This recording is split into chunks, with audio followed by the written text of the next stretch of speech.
Ladies and gentlemen, boys and girls, welcome into the 143. This is Under Review coming at you live with episode 209. Nick, how are we doing today? We are doing good. It's actually happy 4 years to you, sir. Happy 4 years. We have made it. Well, it's the first week of the NFL playoffs has been concluded, and boy, were there plenty of games that were doozies. So we're here to bring every one of them to you. Yep. Wasn't but 4 years ago that we started this podcast doing the recapping the wild card weekend with the Cowboys loss. I do remember that. And, here we are 4 years later, and the Cowboys didn't even make the playoffs. So, as you can see, not much changes over 4 years except for sound quality, video quality, and me and Nick's haircuts every now and then. So, we're happy to still be doing this with you. It's been a pleasure. And, 4 years down and, forever to go. So we'll start us off. Stat of the Week brought to you by our sponsor, Andrews Logistics, who's been with us all 4 years, and we appreciate them. This one's pretty crazy. Breaking news out of the NFL today on Tuesday. For the first time in 19 seasons, the Pittsburgh Steelers will be looking for their fourth head coach since 1969. As Mike Tomlin informed the team today that he is stepping down as the Pittsburgh Steelers head coach.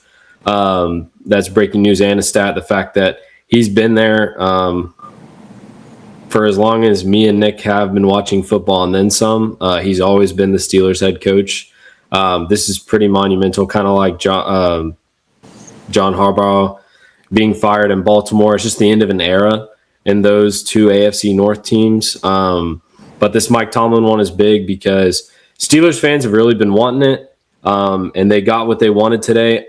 I'm not going to lie. I do not see this team as being a Tomlin problem, but that's what happened today.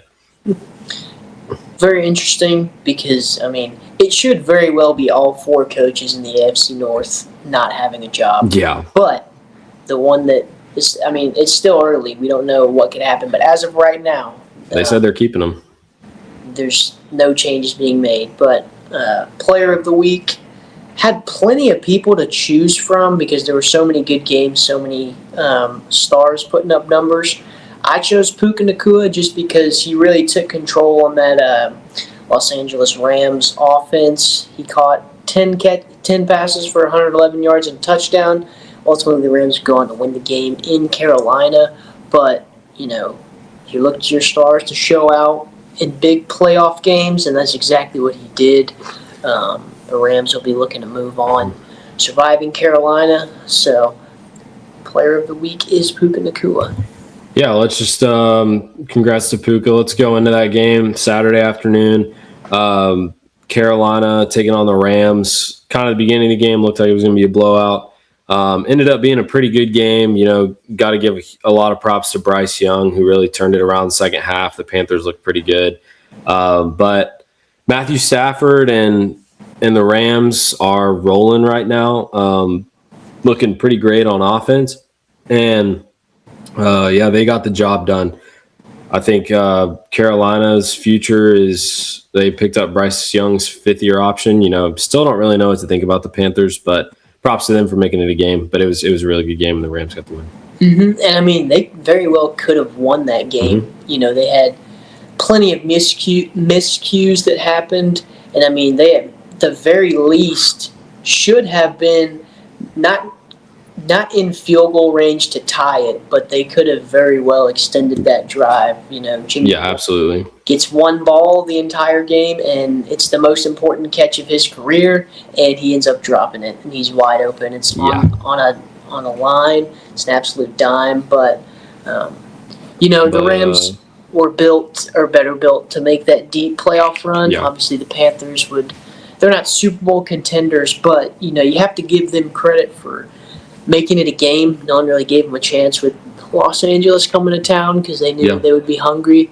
And, they fought to the bitter end. It came down to the last play. So props to them for sneaking into the playoffs and, making it competitive.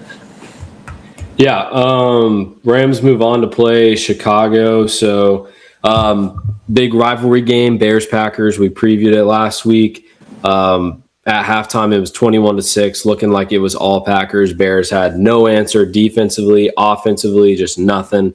And the Bears do what the Bears have been doing all season: come back, win the game with some late game heroics from Caleb Williams and DJ Moore catching the game sealing touchdown, just like he did their last regular season meeting.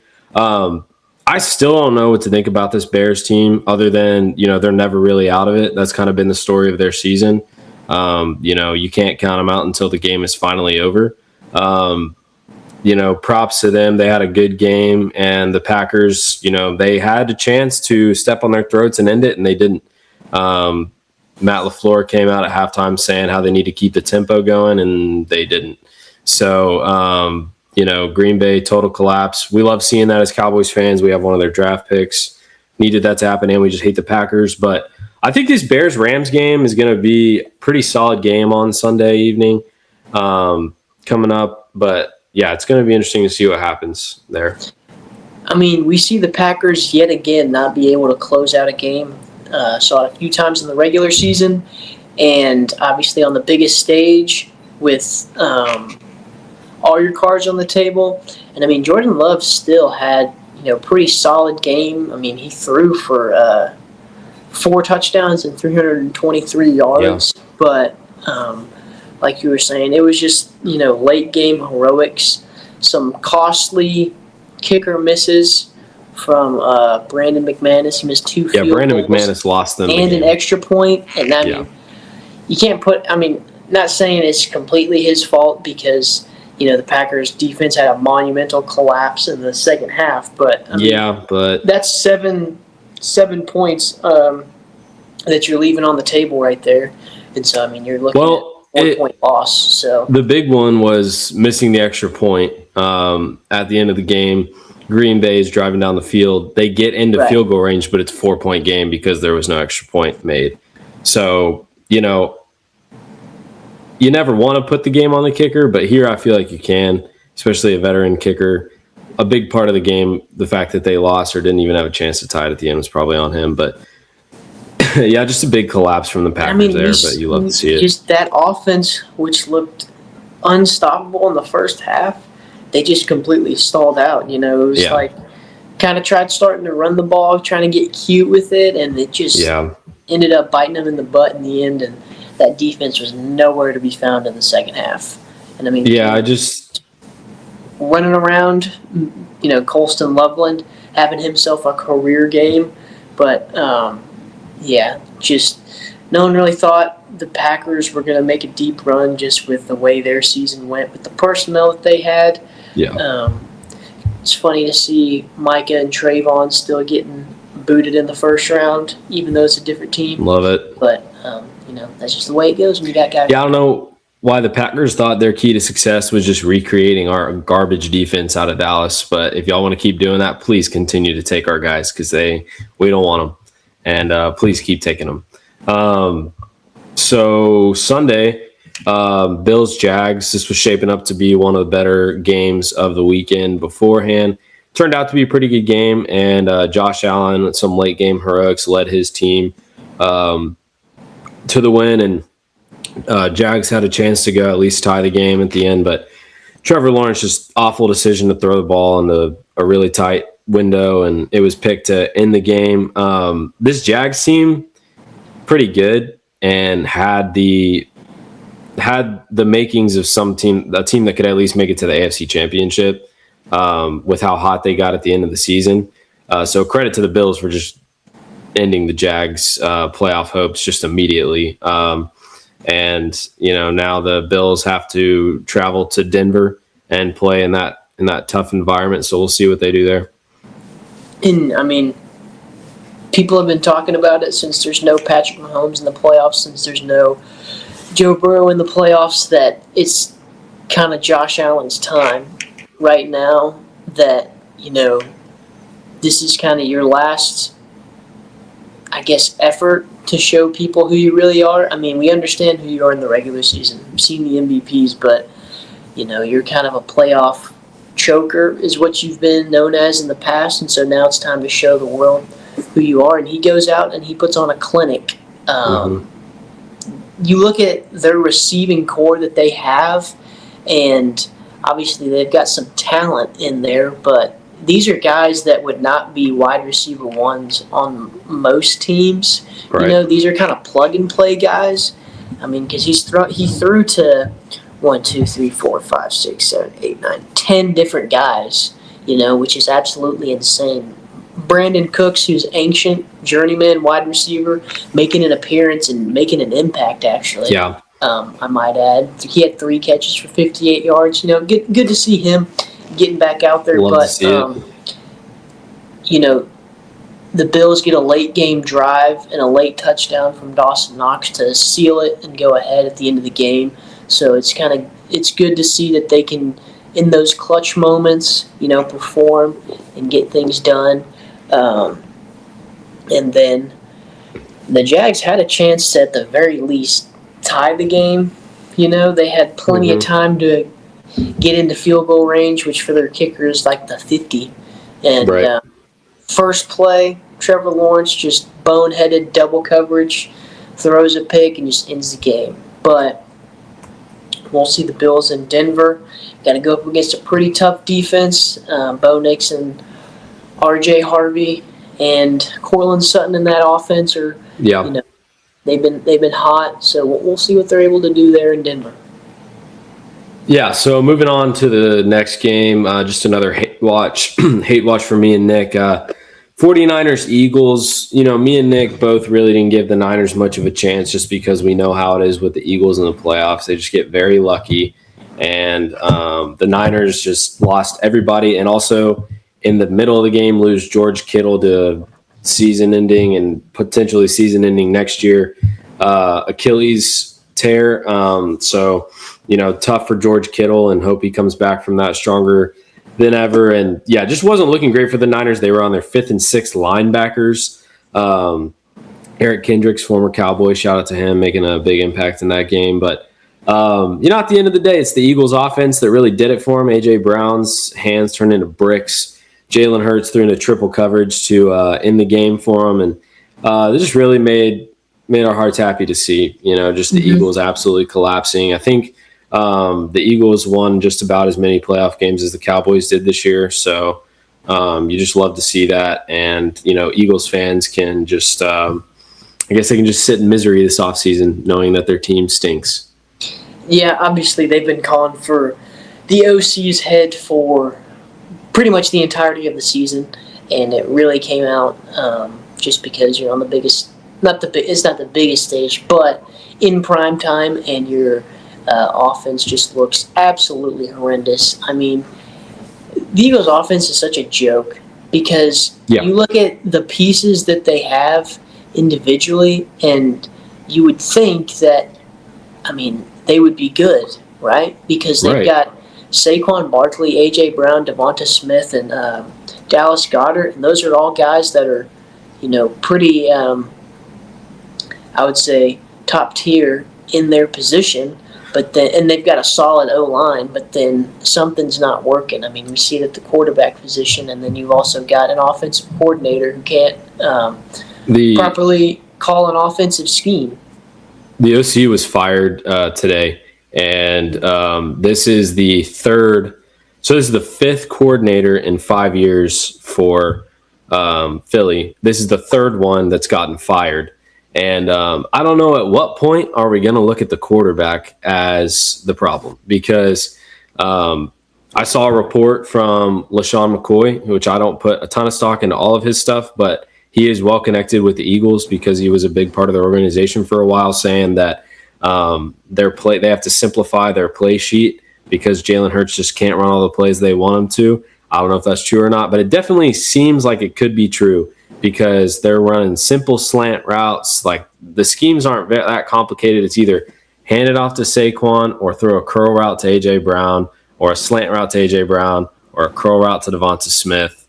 And it makes it difficult too when you can't hide behind your running back who rushed for 2,000 yards. He didn't have a historic season this year, so I guess it was up to the quarterback. Really came out. His stats looked pretty much the same as very, very similar to what they did last year, but the offensive production just tanked. Dak. And it was because of Saquon. Dak had a MVP-like season this year, but because his defense wasn't good, obviously didn't get the recognition for it. People were still ripping Dak for the Cowboys season this year, but they refuse to rip Jalen Hurts when the Eagles have any kind of failures. They always look at the coaching. And it's like, how much longer can this guy just get away with? He had 4 straight games under 200 yards. I think a lot of his games this season he had under 200 passing yards. He's not a quarterback. He's just a play-action RPO merchant, and sometimes he gets lucky with a deep ball every now and then because he's got good receivers. But you saw A.J. Brown and Nick Sirianni heated on the sideline. I hope A.J. Brown's not an Eagle next year because I like That's A.J. been how Brown. it has been the entire season, it seems like. Or, I mean, honestly, A.J. Brown's entire career in Philly. A.J. Brown should go to the Bills. That's my opinion. They need a wide receiver one. I mean, that would be, cool to see. Yeah. I liked A.J. Brown when he was on the Titans. It was cool to see I did too. Cool to root for him, but obviously he had to go and become, an Eagle. Can't really control that. That's I haven't hated A.J. Brown as much because it seems like the whole time he's been in Philly, he's hated the Eagles too. It does seem like he hates it there.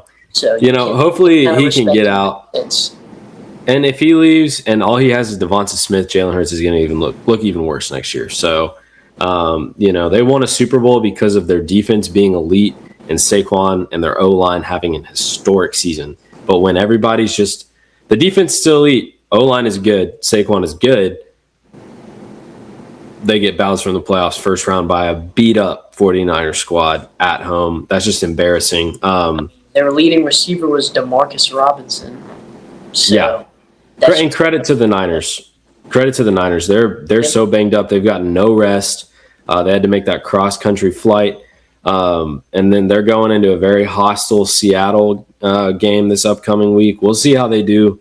Their Week 18, they did not fare very well against that Seattle defense. And now they don't even have George Kittle. And, Nick, I don't know how much of a chance you're giving them. I don't know if you don't want to say they're out of it because they've been pretty impressive all year, but they're going to have to do better offensively if they want any chance of winning this game.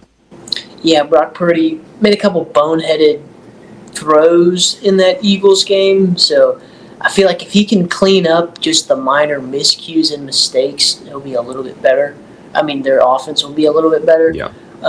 It kind of took them a little bit to get Christian McCaffrey off and running offensively, so if they can get him started from the get-go, they'll be doing better. But, I mean, hey, I don't really care about the 49ers anymore. They did what we needed them to do. They beat the Eagles in the first week, or in the first round. So we can just sit back and relax, baby. So those were all the good games of Wild Card Weekend. Now we move to the bad games.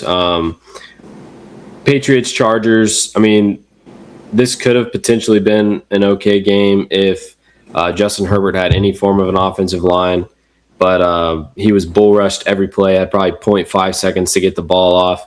None of the receivers had any production because of that. Justin Herbert did his best. He was getting hit on every single play. So the Patriots win this game pretty easily, in our opinion. The offense didn't have their greatest game. They're really going to need to fix that to go up against the Texans next week. For the Patriots, I think this game was more about the Chargers O-line just stinking.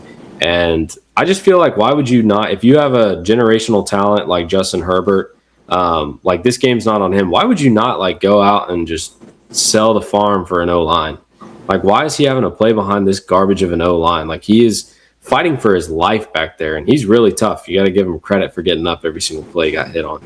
I mean, it's no secret. We've been seeing it the entire season that they're winning in spite of having a bad O-line. And, I mean, obviously that's going to come back and bite you ultimately in the end. Yeah. Like, you can have an elite quarterback. You can have good receivers and a good running back. But, I mean, if you don't have that offensive line, you can't get anything set up. You can't even get the run game. The receivers are getting open, but the problem is the quarterback can't drop back in the pocket and make a decision.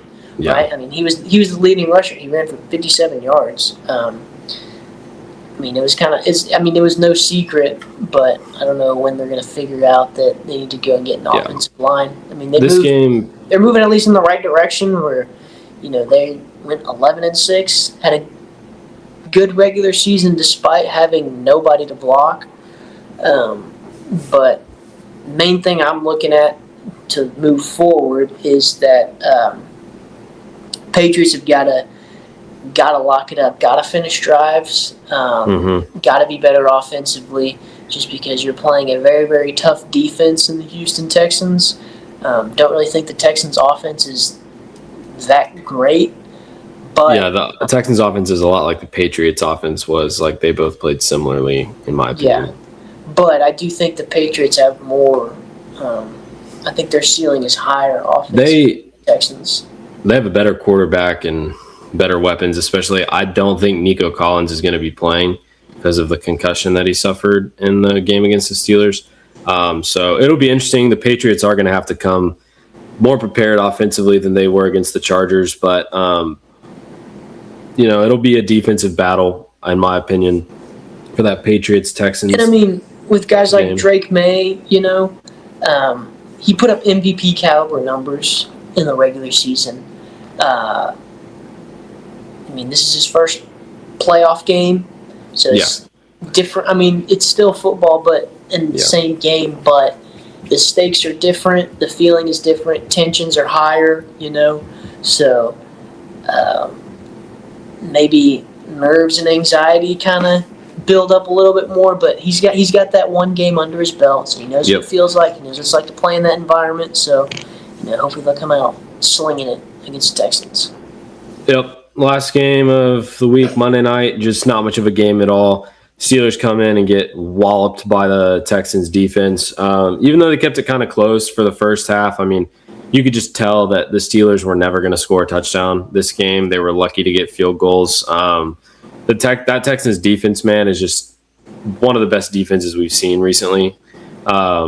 They just smother teams. They're very physical. They're putting big hits on people. They're getting turnovers. They had 2 defensive touchdowns against the Steelers. The Texans offense, it's basically just don't lose us the game. That's basically the offense's job. Just so put some points on the board, but they don't even need to do that because Houston's defense is doing that for them. C.J. Stroud looked awful in the game. He gets no credit for the win whatsoever, even though he was acting like he did something.